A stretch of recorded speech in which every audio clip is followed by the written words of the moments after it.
Hello everyone, welcome back to weekend, एक ऐसा platform जहां हम अपनी लाइफ में कुछ भी अचीव कर सकते हैं अगर हमारे पास ट्रू एफर्ट्स और ट्रू डेडिकेशन हो तो। आज इस प्लेटफॉर्म में हम लर्न करेंगे कुछ कोविड-19 से रिलेटेड इंपॉर्टेंट क्वेश्चन। मैं जानती हूँ आप लोगों ने पार्ट 1 को भी बहुत अच्छे रिव्यूज दिए थे, आप लोगों को वाकई अच्छा लगा था कंटेंट, तो मैंने इस पार्ट 2 में आपके लिए बहुत इंपॉर्टेंट इन्फॉर्मेशन प्रोवाइड की है। आप वीडियो को कंप्लीट देखिएगा, कोई भी पार्ट स्किप मत कीजिएगा, क्योंकि इस वीडियो में हम जानेंगे कि कोविड-19 आया कहां से था। अगर वो चाइना से आया था तो वो कैसे आया था, अगर वो बैट से आया था तो वो कैसे आया था, या फिर हम जानेंगे कि हमारे सैनिटाइजर में कितना परसेंट अल्कोहल होता है और उसका काम होता क्या है। इसी तरह से पीपीई किट के बारे में भी हम जानेंगे, तो वीडियो को स्किप मत कीजिएगा। मैं फिर से कह रही हूँ, वीडियो लंबी होगी बट वीडियो जो है आपके लिए बहुत ज्यादा इंफॉर्मेटिव है, सो वीडियो को कंप्लीट देखिएगा। जो लोग अभी जुड़ रहे हैं इस चैनल से, पहले सब्सक्राइब कर लीजिए वीकेंड को, बेल आइकन पे हिट कर लीजिए, सो दैट आप लोग जब भी इस प्लेटफॉर्म में आए और वीडियो देखें तो आपके अंदर एक इंस्पिरेशन डेवलप हो कि हाँ, हम अचीव कर सकते हैं, we can do that. Alright, so video को लाइक कर दीजिएगा, अगर वीडियो आपको अच्छी लगती है तो कमेंट कर दीजिएगा और जितना हो सके वीडियो को शेयर कीजिएगा। So thank you so much everyone, video को स्टार्ट करते हैं। तो चलिए कोविड-19 के ऊपर हम क्वेश्चंस को स्टार्ट कर लेते हैं, क्विज सेशन को स्टार्ट कर लेते हैं। उससे पहले आप वीडियो को लाइक कर दीजिएगा, शेयर कर दीजिएगा, सब्सक्राइब कर दीजिएगा चैनल को। सो क्वेश्चन नंबर फर्स्ट है, वेयर डिड कोविड-19 ओरिजिनेट। अब कोविड-19 आखिर आया कहाँ से था? हर जगह कोविड-19 चल रहा है, कोरोना चल रहा है, 2 साल से इसने लॉकडाउन करा रखा है, हमें परेशान कर रखा है इस कोविड-19 ने, जिसकी वजह से इकोनॉमी लेवल डाउन है, हर इंसान परेशान। ये आखिर आया कहाँ से था? तो ये फर्स्ट ऑफ ऑल वुहान से आया था। वुहान में हवाई एक जगह है, वहां से आया था। और कैसे आया था, ये कहाँ पे फर्स्ट आइडेंटिफाई किया गया था? फ्रॉम 3 पीपल, 3 लोगों में आइडेंटिफाई किया गया था with pneumonia connected to the cluster of acute respiratory illness cases. यानी कि उनको निमोनिया हुआ था, उन 3 लोगों को सबसे पहले, और उसके बाद धीरे धीरे उनके अंदर ना बहुत स्पीड में रेस्पिरेटरी इलनेस, सांस लेने में ना बहुत ज्यादा दिक्कत उनको शुरू हो गई थी, ब्रीथिंग प्रॉब्लम बहुत ज्यादा उनको होनी शुरू हो गई थी वुहान के अंदर ही। सो ऑल स्ट्रक्चरल फीचर, जो भी ये फीचर सारे दिखा रहे थे, ये कौन सी बीमारी की तरफ लाइक हिंट दे रहे थे हमें? सार्स कोविड 2 की तरफ। अब ये सार्स, SARS, सार्स कोविड 2 क्या है? कोविड 2 तो आप सब जानते हैं, सार्स की फुल फॉर्म क्या है? फुल फॉर्म मैं आपके लिए मेंशन कर देती हूँ। SARS means severe, A means acute, R means respiratory, और S means syndrome। अब इसको हम समझकर चलते हैं। सीवियर यानी कि जो बहुत ज्यादा गंभीर हो, बहुत सीरियस हो, ठीक है। एक्यूट यानी कि जो बहुत स्पीड से हो, तीव्र हो, स्पीडी हो।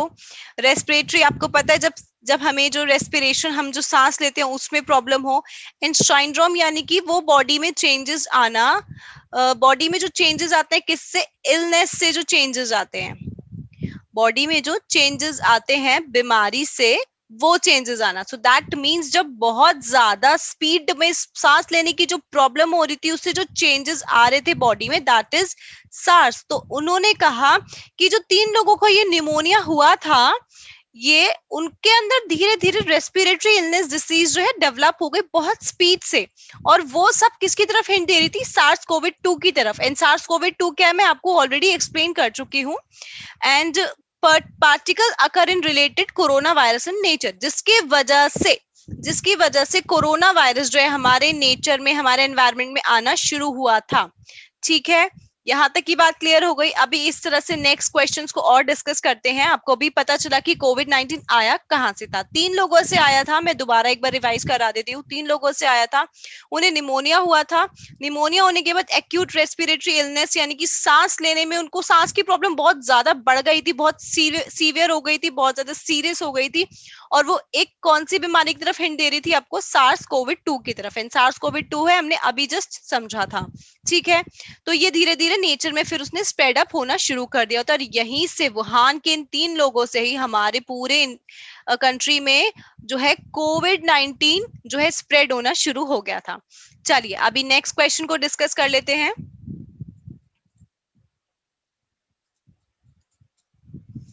सो अब जो है, अब ये भी कहा जाता है कि सबसे पहले ये बैट से आया था। तो अब बैट से कैसे आया था? चमगादड़, बैट्स यानी कि वो बैट बल्ले वाला बैट नहीं है इधर, ये है चमगादड़।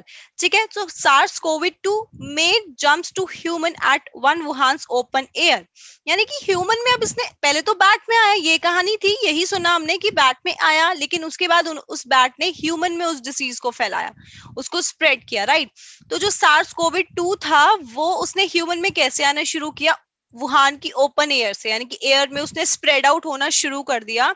और वो एयर कहाँ की? वेट मार्केट की। वेट मार्केट कौन सा एरिया है वहां का? वो एरिया है जहाँ पे कस्टमर्स जो है वहां पे जो है फ्रेश मीट, फिश खरीदने जाते हैं, including animals that are killed on the spot.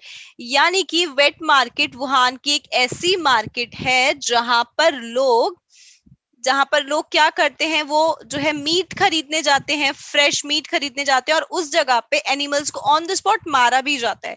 तो अब वहां पे बैट भी होगा कहीं ना कहीं, जिसको बैट खाना होगा, जिसमें इंसान को बैट खाना होगा, तो वहां पे बैट का भी जो है बिजनेस होता होगा। तो बैट को मारा गया होगा उसी बैट से जिससे कोविड आया था, राइट। तो अब जिसने भी उस बैट को इनटेक किया होगा, जिसने दिया होगा, या जिसने हमें एग्जैक्टली तो नहीं पता है कि किसने काटा उस बैट को या जिसने दिया, लेकिन उसी मार्केट से इसने आना शुरू किया था, उसी बैट से इसने ह्यूमन में आना शुरू किया था, उसी मार्केट से। वहीं पर इसका बिजनेस था जहां पे लोग जो है मीट खरीदते थे। अब जिस इंसान ने बेची उससे आया, ये हमें एग्जैक्टली नहीं पता, या जिसने जो भी आगे की प्रोसेस थी वो एग्जैक्टली नहीं है, बस ये है कि ये हमें मार्केट से, वेट मार्केट में जो है इसने बैट्स के थ्रू आना शुरू किया। बैट्स का जो भी बिजनेस हुआ होगा उसकी फॉर्म में ह्यूमन में ट्रांसफर हुआ। ह्यूमन में ट्रांसफर हुआ तो धीरे धीरे वो all over the India spread out शुरू हो गया, all over the country, all over the world. उसने अपना जो है पूरा फॉर्म कोविड-19 ने शुरू कर दिया स्प्रेड करना। अभी इसी तरह से क्वेश्चन नंबर 3 डिस्कस कर लेते हैं। सो नेक्स्ट क्वेश्चन है, which is the plausible way to prevent the spread, यानी कि कोविड-19 को रोकने के लिए सबसे अच्छा तरीका, सबसे ज्यादा अट्रैक्टिव और बहुत ज्यादा यूजफुल वे कौन सा है?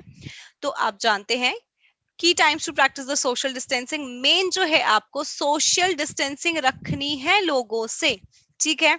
Inside your home when someone has और थिंक दे हैव कोविड-19, अपने घर में भी आपको 6 फीट की दूरी बना के रखनी है। अगर आपको लगता है कि आपके घर में भी किसी को कोविड हो रखा है, सपोजिंगली ये ए है, इसको कोविड हो रखा है और ये बी बिल्कुल स्वस्थ है, हेल्दी है, so we should maintain distance from, they should maintain the distance from A and B. It should be the 6 feet distance. 6 feet का distance उन लोगों के बीच में होना चाहिए। इवन आप घर के बाहर भी अगर किसी से बात कर रहे हैं, आउटडोर स्पेसेस में है, आउटडोर जगह पे है, still also the distance should be 6 feet। आपका डिस्टेंस जो है वो 6 feet होना चाहिए if you are talking with somebody, those who are infected or those who are even not infected। so आपका डिस्टेंस जो है वो 6 feet होना चाहिए, ठीक है जी।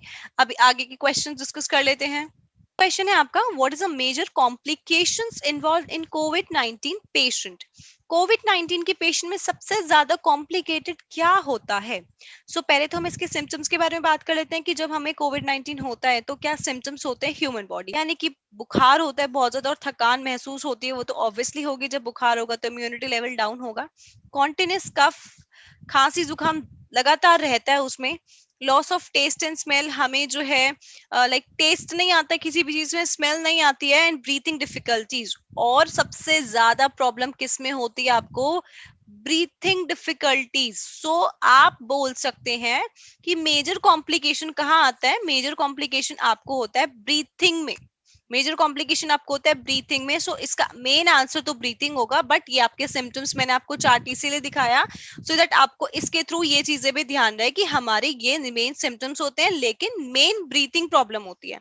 क्योंकि अगर हम, आपने फर्स्ट क्वेश्चन सुना हो ध्यान से, तो मैंने उसमें भी बताया था कि उन लोगों को पहले निमोनिया हुआ और उसके बाद उनके अंदर जो है एक्यूट रेस्पिरेटरी प्रॉब्लम जो है डेवलप होनी शुरू हुई, एक्यूट रेस्पिरेटरी प्रॉब्लम, ठीक है। एक्यूट का मीनिंग मैंने आपको बताया था, बहुत स्पीडी, और रेस्पिरेटरी जब हम सांस लेते हैं तो हमें सांस लेने में जो दिक्कत होती है वो। रेस्पिरेटरी सिस्टम होता है ना हमारा, जो हमें ऑक्सीजन इनटेक और कार्बन डाइऑक्साइड टेक करने में हेल्प करता है, तो वो रेस्पिरेटरी प्रॉब्लम में उस प्रोसेस में दिक्कत होने लगती है। अभी इसी तरह से नेक्स्ट क्वेश्चन को डिस्कस कर लेते हैं। नेक्स्ट क्वेश्चन है, When do the symptoms starts appearing? आप बाहर गए, आप किसी कोविड पेशेंट से आप मिले, आपको नहीं पता, या किसी सामने वाले को भी कोविड है उसको भी नहीं पता है, ठीक है, तो कितने दिनों में सिम्टम्स हमें देखने को मिलते हैं? हमें 2 से 14 दिन में, 2 से 14 डेज में हमें सिम्टम्स देखने को मिल जाते हैं कोविड के।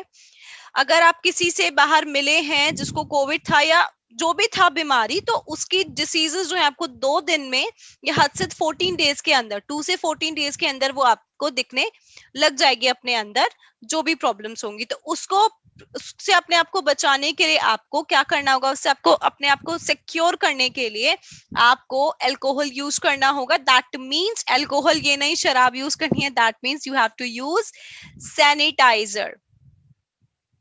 You have to use sanitiser properly, wash करने हैंड्स, फेस मास्क लगाना है और डिस्टेंस मेंटेन रखना है। दैट इज योर 6 फीट का डिस्टेंस आपको मेंटेन रखना है, ठीक है, अगर आप चाहते हैं कि ये सिम्टम्स आपकी ह्यूमन बॉडी में ना हो। नेक्स्ट क्वेश्चन डिस्कस कर लेते हैं। सो चलिए अब नेक्स्ट क्वेश्चन डिस्कस करते हैं। How much alcohol should sanitiser contain? Sanitiser में कितना परसेंट एल्कोहल होता है? सो हम बोल सकते हैं कि 60% हमारे पास एल्कोहल होता है हमारे किसमें? सैनिटाइजर में। और अभी बहुत सारी जो है लोगों ने, हमने न्यूज भी सुनी है कि कुछ कुछ लोगों ने अल्कोहल मतलब सैनिटाइजर ही पी लिया, उसमें अल्कोहल था। तो ऐसा नहीं है कि आपको वो इनटेक कर लेना चाहिए। इसके बारे में मैं आपको नेक्स्ट क्वेश्चन में समझाऊंगी मैं ऐसा क्यों कह रही हूँ। पहले आप बस इतना जानिए कि 60% जो है वो क्या होता है? अल्कोहल होता है, ठीक है, 60% अल्कोहल होता है आपके सैनिटाइजर में। चलिए नेक्स्ट क्वेश्चन डिस्कस करते हैं और उसके बाद आपको समझ आएगा कि मैंने आपको क्यों बोला था। नेक्स्ट, अभी क्वेश्चन से पहले हम डिस्कस करते हैं कुछ इंपॉर्टेंट चीज जो हमने पढ़ी है अभी, कि अल्कोहल जो है सैनिटाइजर में 60% होता है। तो भाई ये अल्कोहल क्या काम करता है सैनिटाइजर में? सो अल्कोहल क्या करता है? किल करता है जर्म्स को through a simple chemical process, एक सिंपल केमिकल प्रोसेस के थ्रू, जिसको हम डेनेट्यूरेशन कहते हैं। सो डेनेट्यूरेशन क्या है? Denaturation occur when alcohol molecules bond with fat membrane. जब अल्कोहल मॉलिक्यूल्स जो हैं, जो अल्कोहल आप यूज कर रहे हो सैनिटाइजर के अंदर जो है, जब वो आपके फैट मेम्ब्रेन से मिक्स होते हैं और वो क्या करते हैं? वायरस को या बैक्टीरिया को स्प्रेड आउट कर देते हैं, तोड़ देते हैं, ठीक है। As a fat membrane is broken down, जब वो फैट मेम्ब्रेन टूट जाती है तो इनसाइड द सेल के अंदर, तो उससे क्या होता है कि जो जो भी जर्म्स होते हैं वो एक्सपोज हो जाते हैं, बाहर हट जाते हैं और वो इतने ज्यादा पावरफुल और एक्टिव नहीं रहते हैं। इस बात को समझते हैं। सपोजिंगली ये हाथ था, इसमें बहुत सारे जर्म्स थे, बहुत सारे, अभी सब देख सकते हो आप, टाइटन है, बिल्कुल अंडर पैक्ड है अच्छे से प्रॉपरली, तो अभी बहुत ज्यादा स्ट्रांग है। कहते हैं ना कि अब लोग ग्रुप में होंगे, स्ट्रांगनेस होगी, यूनिटी होगी, तो ज्यादा यूनिटी होगी तो ज्यादा स्ट्रांगनेस होगी। तो अभी ये स्ट्रांग है। यहाँ हम क्या करेंगे? सैनिटाइजर स्प्रेड करेंगे, उस सैनिटाइजर में अल्कोहल होगा, ठीक है, उस सैनिटाइजर में अल्कोहल होगा, तो उससे क्या होगा? हमारे जर्म्स जो है वो लूज होने शुरू हो जाएंगे, ठीक है। अब लूज होने शुरू हो जाएंगे तो अब उनकी पावर कम हो जाएगी, धीरे धीरे धीरे धीरे बिल्कुल कम हो जाएगी, अकेले हो जाएंगे। तो उसके बाद वो इतने ज्यादा पावरफुल नहीं रहेंगे कि वो आपकी बॉडी को हार्म कर सके, ठीक है। तो अल्कोहल क्या करता है? वो जर्म्स को किल करता है एक सिंपल केमिकल प्रोसेस से, जिसको डेनेट्यूरेशन कहा जाता है। डेनेट्यूरेशन मैंने जस्ट आपको अभी समझाया है। एंड यही वजह थी जिस वजह से मैंने आपको कहा था कि ह्यूमन को कभी भी सैनिटाइज़र को नहीं पीना चाहिए, बिकॉज बेशक उसमें अल्कोहल हो, लेकिन अगर हम उस अल्कोहल को, उस सैनिटाइज़र को इनटेक करेंगे, पिएंगे, तो हमारी बॉडी में जो प्रोटीन्स हैं वो भी ढीले पड़ जाएंगे और हमारी बॉडी पर उससे इफ़ेक्ट पड़ेगा और बहुत ज़्यादा हार्म भी हो सकता है। नेक्स्ट क्वेश्चन बहुत ज्यादा सिंपल है, that is what can be वोन टू प्रिवेंट द स्प्रेड? अब डिसीज को स्प्रेड होने से क्या चीज बचा सकती है? आप अगर मास्क डालेंगे तो obviously the answer is mask. Mask पहनेंगे तो जितने भी, सपोजिंगली किसी कोविड पेशेंट है यहाँ पे, ठीक है, उसने मास्क पहना हुआ है, तो वो अगर किसी से बात भी करा होगा तो उसके मुंह से जो जर्म्स है वो बी के पास, ह्यूमन बी के पास नहीं जाएंगे। अगर ए वाला कोविड पेशेंट है तो, ए वाला अगर कोविड पेशेंट है, अगर उसने मास्क पहना होगा तो उसके जर्म्स इसके पास नहीं आएंगे, ठीक है, बी यानी कि हेल्दी बॉडी के पास नहीं जाएंगे, इसीलिए मास्क जरूरी होता है। नेक्स्ट क्वेश्चन डिस्कस कर लेते हैं। नेक्स्ट क्वेश्चन है, how do you know you have a कोविड-19? आपको कैसे पता चलेगा? अभी तो हमने देखा कि 2 से 14 डेज के अंदर आपको सिम्टम्स दिखाई देंगे, तो वो सिम्टम्स कैसे सिम्टम्स होंगे अभी हमने डिस्कस किया था, थोड़ा सा और उसको ब्रीफ में डिस्कस कर लेते हैं.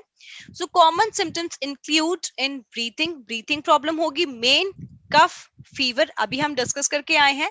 If you are in the if you are in the containment zone you should get tested. और अगर आपके एरिया में लाइक आप कंटेनमेंट जोन में है, जिसके आपके एरिया में ऑलरेडी कोविड पेशेंट्स हैं, तो आपको भी अपना टेस्ट करा लेना चाहिए अगर आपको ऐसे सिम्टम्स अपनी बॉडी में देखने को ऐसे सिम्टम्स अगर अपनी बॉडी में देखने को मिल रहे हैं. हेडेक होगा, हो सकता है कफ, मसल्स में पेन रहेगा, फीवर रहेगा, बहुत थकान रहेगी, डिफिकल्टी होगी सांस लेने में. ठीक है. And virus seems to starts with fever. Virus किससे? बुखार से शुरू होगा, सूखी खांसी से शुरू होगा और ब्रीथिंग में प्रॉब्लम. अब खांसोगे भी तो चेस्ट में पेन होगा बहुत ज्यादा. और कुछ कुछ पेशेंट्स को इतना ज्यादा अगर उनका जो है टी सेल्स उनकी बॉडी में, टी सेल्स क्या होते हैं ये मैंने पार्ट 1 में बताया. अगर आपने पार्ट 1 नहीं देखा है तो पहले पार्ट 1 देख लीजिएगा. अगर ह्यूमन बॉडी में टी सेल्स कम होंगे तो उससे क्या होगा, हमारी बॉडी जो है फाइट नहीं कर पाएगी. और उसके बाद कुछ कुछ पेशेंट्स को जो है हॉस्पिटल ट्रीटमेंट भी लेना पड़ेगा, यानी कि हॉस्पिटलाइजेशन होने की भी सिचुएशन उनके साथ आ सकती है. ठीक है जी. नेक्स्ट क्वेश्चन डिस्कस कर लेते हैं. नेक्स्ट है, how do you know your body has sufficient antibodies. आपको कैसे पता चलेगा कि आपकी बॉडी में सफिशिएंट एंटीबॉडीज हैं? रिकवरी से. अगर एंटीबॉडीज आपके पास अच्छी हैं तो आपकी बॉडी जल्दी रिकवर कर रही है. ठीक है. कुछ कुछ कोविड पेशेंट्स को जो है लाइक 2 वीक लग जाते हैं ठीक होने में, और कुछ को 3-4 वीक लगते हैं. तो जो जल्दी रिकवर कर रहे हैं दैट मीन्स उनकी बॉडी में एंटीबॉडीज नाम की चीजें जो हैं वो अच्छी क्वालिटी में हैं. ठीक है. इसलिए उनकी बॉडी रिकवर हो पा रही है. नेक्स्ट क्वेश्चन डिस्कस कर लेते हैं. नेक्स्ट क्वेश्चन है, the most affected country in the world. सबसे ज्यादा अफेक्ट जो हुई है कंट्री वो कौन सी है वर्ल्ड में? तो सबसे पहले जो है अमेरिका है. सबसे ज्यादा हिट जो है अमेरिका को किया है कोविड 19 ने. उसके बाद ब्राजील है, then India, Russia, then United Kingdom. So ये कुछ 5 कंट्रीज है जिसको कोविड 19 ने सबसे ज्यादा अफेक्ट किया है. चलिए आगे बढ़ते हैं. नेक्स्ट क्वेश्चन है, those who have travel to the countries with outbreak have to undergo. यानी कि जो लोगों ने एक कंट्री से दूसरी कंट्री में ट्रैवल किया उनको क्या फॉलो करना पड़ेगा? उनको क्वारंटाइन होना पड़ेगा. ठीक है. क्वारंटाइन कितने, मैंने फर्स्ट वीडियो में बताया था आपको क्वारंटाइन पीरियड कितने दिन का होता है. कमेंट करके बता दीजिएगा अगर आपने फर्स्ट वीडियो देखी होगी. तो क्वारंटाइन पीरियड फॉलो करना पड़ेगा, तभी जाके वो अपनी फैमिली से मिल सकते हैं, अपने रिलेटिव से मिल सकते हैं, अगर वो एक कंट्री से दूसरी कंट्री में शिफ्ट हुए हैं तो, या फिर वो ट्रैवल करके आए हैं. ठीक है. नेक्स्ट क्वेश्चन है, one of the way that is used to treat COVID 19, एक तरीका जिससे हम कोविड 19 को ठीक कर सकते हैं, दैट इज प्लाज्मा थेरेपी. अब प्लाज्मा थेरेपी क्या है वो भी पार्ट 1 में मैंने समझाया था, आप देख लीजिएगा पार्ट 1 में और कमेंट करके बता दीजिएगा प्लाज्मा थेरेपी क्या है. आगे बढ़ते हैं नेक्स्ट क्वेश्चन पे. नेक्स्ट क्वेश्चन है, patients with COVID 19 have to be in.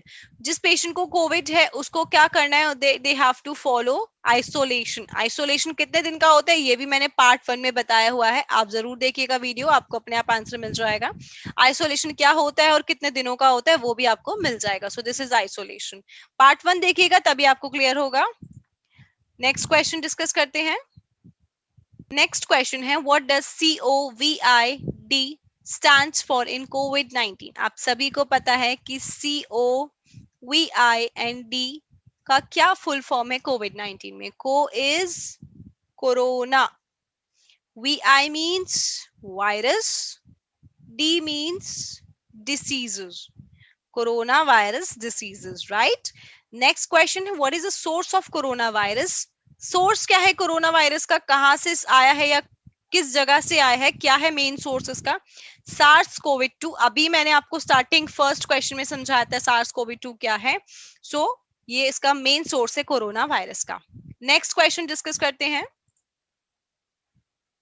How long do you have to wash hands with soap and water. आपको कितने समय तक अपने हाथ को एटलीस्ट धोना चाहिए सोप से और पानी से? तो at least you have to wash your hands for 20 seconds. 20 seconds के लिए आपको अपने हाथों को अच्छे से धोना है पानी और साबुन से. ऑलराइट, वेरी सिंपल क्वेश्चन था. Let's move to another question. Now, because it's a new form of corona virus, it's called, क्योंकि ये नया फॉर्म है कोरोना वायरस को का, इसलिए इसको नोवल कहा जाता है, नोवल कोरोना वायरस कहा जाता है, ठीक है। ये नया फॉर्म है कोरोना वायरस का, तो that's why it's known as novel corona virus. Next question, transmission of virus is more than when the weather is. Transmission यानी कि कब ज्यादा वायरस फैलने के या स्प्रेड होने के चांसेस ज्यादा रहते हैं, कब रहते हैं, चांसेस कब होते हैं, जब ठंडक हो। अब जब आपको कोल्ड हो रहा है तो कोल्ड ज्यादा चांसेस तो किस में है होने के, ठंड में ही तो है ज्यादा। कोल्ड खांसी जुकाम की बीमारियां अगर आप लापरवाही दिखाओगे तो आपको ठंड में ज्यादा होगा, राइट। तो कोल्ड में, ठंडे एनवायरमेंट में ज्यादा चांसेस है इस वायरस को स्प्रेड होने के। और अगर जितनी गर्मी रहेगी, हीट रहेगी, तो उतना ज्यादा जर्म्स जो है इसके किल होंगे, उतनी जल्दी इसके जर्म्स जो हैं वो किल होंगे। प्लीज वीडियो को स्किप मत कीजिएगा, मैं आपको फिर बता रही हूँ काफी ज्यादा इंपॉर्टेंट क्वेश्चंस और बचे हैं, कुछ 3-4 क्वेश्चंस और हैं, डिस्कस कर लेते हैं प्लीज। सो नेक्स्ट क्वेश्चन है, what has pandemic called for. Pandemic क्या कहलाता है, शटडाउन कहलाता है। क्यों कहलाता है आप सभी को पता है, इस कोविड ने हर जगह लॉकडाउन लगा दिया, इकोनॉमी लेवल डाउन कर दिया, ह्यूमन लाइफ को बिल्कुल डिस्ट्रॉय कर दिया, that's why it is known, it's also known as shutdown. Late detection of the disease can be fatal. Fatal मतलब घातक। अगर आप लेट डिटेक्शन यानी कि अगर देर में डिसीज, बीमारी देर में पकड़ी जाए तो वो क्या घातक कहलाएगी, घातक तो कहलाएगी, क्योंकि वो ह्यूमन की लाइफ तब उसके अंदर इतनी टेंडेंसी नहीं होगी कि वो जो है डिसीज से फाइट कर पाए, right. Next question, next question is that what are health care workers using to protect themselves. Health care workers क्या यूज करें अपने आप को प्रोटेक्ट करने के लिए, आप सब जानते हैं, PP kit, right. PPE kit, इसकी फुल फॉर्म क्या होती है, पर्सनल प्रोटेक्टिव इक्विपमेंट, यानी कि कुछ ऐसे पर्सनल प्रोटेक्टिव इक्विपमेंट्स यूज करते हैं हमारे हेल्थ केयर वर्कर्स, जिनसे एटलीस्ट अगर वो दूसरों की हेल्प करें तो वो खुद को प्रिजर्व रख पाए, खुद को सिक्योर रख पाए। सो जिसमें से आपका ये पूरा एक ओवरऑल बॉडी कवर होता है, देन आपका 3 लेयर्स वोवन मास्क होता है, ठीक है, जो कि जिसमें गर्मी नहीं लगेगी, घुटन महसूस नहीं होगी, और आपके ग्लव्स होते हैं और शू कवर होते हैं, राइट। सो ये प्रॉपर पीपीई किट में आता है, that is personal protective equipment में आता है, जिससे कि आपके वर्कर्स खुद को सिक्योर कर सकते हैं एक किससे, कोविड-19 के पेशेंट से। Alright, next question, next question है और लास्ट क्वेश्चन है, what are medical mask called. Medical mask को क्या कहा जाता है, N95 रेस्पिरेटर्स। N95 रेस्पिरेटर्स क्यों कहा जाता है, respirators that filters out 95% of airborne particles. Respirators क्या, ये क्या करते हैं कि ये फिल्टर करते हैं, पूरा साफ करते हैं किसको, एयरबॉर्न पार्टिकल्स को, और हमें 95% की रेटिंग देते हैं। दैट मीन्स हम इसके थ्रू जो भी हमें हवा जा रही होगी, सांस हम ले रहे होंगे, उसमें एयरबॉर्न पार्टिकल्स प्रॉपर्ली फिल्टर होके आ रहे होंगे, गंदे पार्टिकल्स हमारे पास नहीं आ रहे होंगे, राइट। एंड ये क्योंकि हमें 95% की रेटिंग देती है, इसलिए N95 है। और पीछे N लगने की क्या वजह है, यहाँ पे मेंशन है not resistant to oil. So not resistant to oil that means कि ये आपके एयरबॉर्न पार्टिकल्स को तो रोक लेगा, लेकिन ये ऑयली चीजों को, ऑयल जैसी चीजों को, उसका आपको ये रेसिस्टेंट नहीं करता है, उसके लिए आपको ये मास जो है सिक्योर नहीं करता है, आपको रोकता नहीं है, ठीक है, मतलब आपकी उस पार्टिकल्स को नहीं रोकता है जो ऑयली पार्टिकल्स हो, लेकिन जो एयर में, हवा में पार्टिकल्स है उनको ये रोकता है, इसीलिए इसका नाम N95 रेस्पिरेटर रखा गया है। 95% की रेटिंग देता है, लेकिन नॉन रेसिस्टेंट टू ऑयल है, इसीलिए N95 है। अच्छी लगी हो तो वीडियो को लाइक कीजिएगा, चैनल को सब्सक्राइब कर लीजिए, वीकेंड को सब्सक्राइब कर लीजिए, बेल आइकन पे हिट कर दीजिए, और